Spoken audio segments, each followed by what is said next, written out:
Let us discuss the FMG CBT exam that we have recently conducted. What I have seen in FMG exam is that there is a very strong chance of repeat from the topics which are usual in the country. मैं समझाने की कोशिश करता हूँ. जो question ऐसे होते हैं जो हमारे क्लिनिकल दुनिया में ज्यादा कॉमन डिजीज है उस पर हमेशा क्वेश्चन आएगा. जैसे आप सोचना ट्यूबरक्लोसिस है, HIV है, हमेशा आएगा एफएमजी के एग्जाम में. न्यूमोथोरैक्स है, इमरजेंसी है, हमेशा पूछा जाएगा. इनको नहीं मिस करना आपने. एक्स्ट्रा ड्यूरल हेमरेज है, पिछली बार भी देखा आपने, सब ड्यूरल पूछा, ये तो आना ही आना है. तो उसी तरह से डैम्स का एफएमजी का हमारा सीबीटी बनाया जाता है, वेयर वी ट्राई कि आपको आइडिया दे सके एग्जाम होगा कैसे. एफएमजी एग्जाम का जो नया पैटर्न है, पेपर 2 के अंदर एक छोटा सा क्लिनिकल क्वेश्चन होगा, बहुत लंबा नहीं होगा लेकिन क्लिनिकल होगा, 4 चॉइस है और एक इमेज होगी. This is classical pattern of the paper 2 in your FMG exam. Paper 2 आप देखोगे, यूजुअली आप देखोगे पेपर 2 में तो डैम्स का बच्चा बाकी सब बच्चों से कम 10x ज्यादा बेटर अप्रोच कर पाता है, क्योंकि हमारे एंटायर टीचिंग ही क्लिनिकली ओरिएंटेड है. तो सीधा सीधा देखते हैं. चेस्ट पेन है, इसको ये कोलैप्स लंग दिख रहा है. So you can see the collapse lung and you can see the visceral pleural line sign. उसके आसपास the area is devoid of bronchovascular marking. This is your pneumothorax. इस area में कोई भी ब्रोंकोवेस्कुलर मार्किंग नहीं दिख रही, जो कि नॉर्मल लंग में दिखती है. That means we are looking at pneumothorax. This is collapse lung lined by the visceral pleura. All of it is pointing towards a diagnosis of pneumothorax. I am sure आप सबने इसको ठीक किया. जिन्होंने ठीक किया फटाफट से मुझे बताओ. दूसरा क्वेश्चन, ये तो लास्ट ईयर के एफएमजी एग्जाम में भी आया था. दोनों लंग में multiple nodules rounded shape like cannon ball. दोनों लंग में अगर डिजीज दिख रही है, इसका मतलब द स्प्रेड हैज बीन हेमाटोजेनस. इसको बोलेंगे हेमाटोजेनस मेटास्टेसिस. अपीयरेंस का नाम है कैनन बॉल अपीयरेंस. अपीयरेंस का नाम है कैनन बॉल अपीयरेंस. बहुत ज्यादा लाइकली है कि they might show you ultrasound image. इस अल्ट्रासाउंड इमेज में this is the uterus and you can see in the uterus black and white areas. देख रहे हो, black white areas. This is called as snow storm appearance on ultrasound. Snow storm appearance ultrasound पे अगर दिख रहा है gynaecology के question में, जो कि एग्जाम में बहुत ज्यादा पूछा जाता है, तो we need to keep in mind the answer will be molar pregnancy. Snow storm appearance on ultrasound. Chest X ray में मत मार्क करना, ऑन अल्ट्रासाउंड मोलार प्रेगनेंसी और हाइडेटिफॉर्म मोल आंसर होगा. एफएमजी एग्जाम में usually 1 question will be on barium, 1 on IVP. ऐसा आने का बहुत ज्यादा चांस होता है पेपर 2 के अंदर. And if you look at this now, ये आपको सिग्मोइड कोलन दिख रहा है. I will mark it and label it for you. This is your rectum, this is your sigmoid colon, this is your descending colon. And you can see in the sigmoid colon saw tooth like appearance. Sigmoid colon में saw tooth appearance दिखना is a sign of डाइवर्टिकुलोसिस. ठीक है, ध्यान रखना. लेकिन if they ask you investigation of choice for acute diverticulitis, please mark CECT. Apple core पूछा तो please mark CA colon, या cancer of any part of the bowel, CA colon usually answer होगा.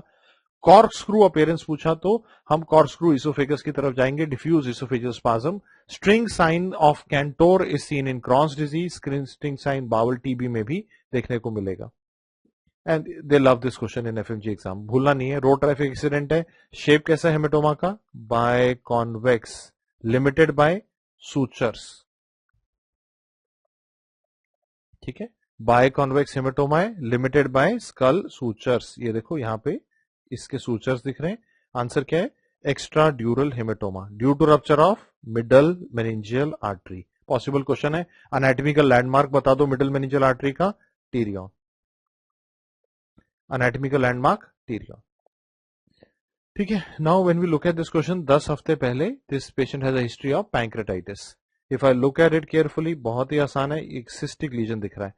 If you see a cystic lesion in the pancreas more than 4 weeks after an episode of pancreatitis, मेरे दिमाग में immediately idea आता है सूडोसिस्ट. ठीक है, immediately idea आता है सूडोसिस्ट, खास तौर पे अगर वो इंटरस्टिशियल पैंक्रेटाइटिस का एपिसोड था. नेक्रोटाइजिंग पैंक्रेटाइटिस में we call it walled off necrosis. लेकिन एक बात और आपने याद करनी बहुत ज्यादा जरूरी है. If the history did not have history of pancreatitis, then we might have to think of other causes of a cystic lesion in pancreas, which includes a cystic pancreatic neoplasm. यहां पे सबसे क्रिटिकल बात है, history में pancreatitis दिया हुआ है और अभी फ्लूइड कलेक्शन दिख रहा है।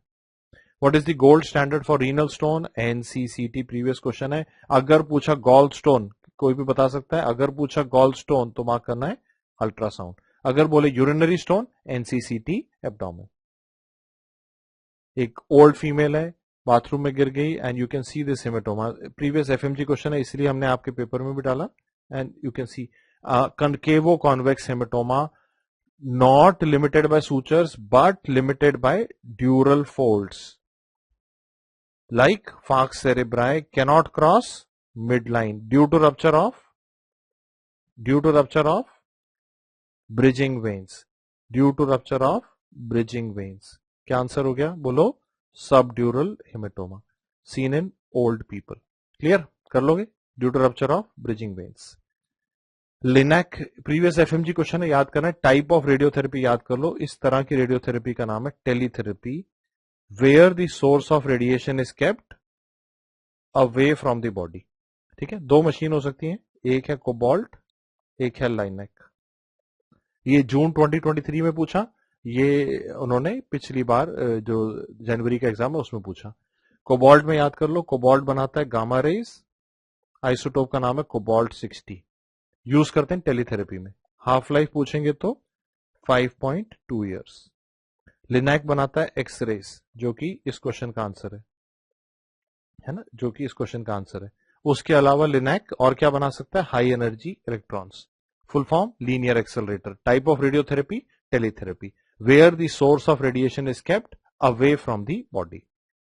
और फाइनल क्वेश्चन है, एक पेशेंट को रोड ट्रैफिक एक्सीडेंट हुआ है, उसका वाइटल्स बताए गए हैं और पूछा पहला कदम क्या होगा।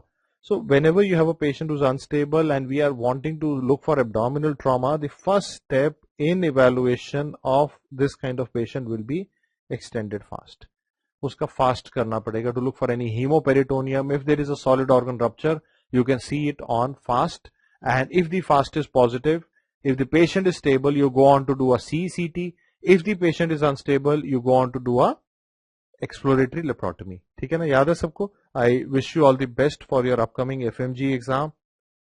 सिर्फ दो बातें याद करनी है, बहुत ज्यादा जरूरी है। अपने नोट्स पे फोकस करो, अपने डीएफएक्स को रिवाइज करो और ज्यादातर कोशिश करो कि टेस्ट दो। जितने आप इस तरह के कंप्यूटर टेस्ट दोगे सेंटर्स में जाके, उतना आइडिया लगेगा असली एग्जाम कैसे होता है। और इसी कारण से अगर आप ये देखोगे, ये तीन चीजें होने के कारण, टेस्ट्स, डीएफएक्स और नोट्स, जहां कॉन्सेप्ट, रिवीजन और टेस्ट प्रैक्टिस तीनों आ जाते हैं, सबसे बढ़िया रिजल्ट आता है। इसी कारण से डैम्स का रिजल्ट सबसे बढ़िया है इस सेगमेंट के अंदर, क्योंकि हम एक ही ऐसे अकेडमी है जहां हम तीनों चीजों पे काम कर रहे हैं। पहले कॉन्सेप्ट भी बनाना पड़ेगा, रिवाइज भी करना पड़ेगा और टेस्ट भी देने पड़ेंगे, और टेस्ट को कंप्यूटर सेंटर पे भी देना पड़ेगा। अगला सीबीटी देना मत भूलना। I wish you all the best, keep rocking और पास होके आना है आपकी बार।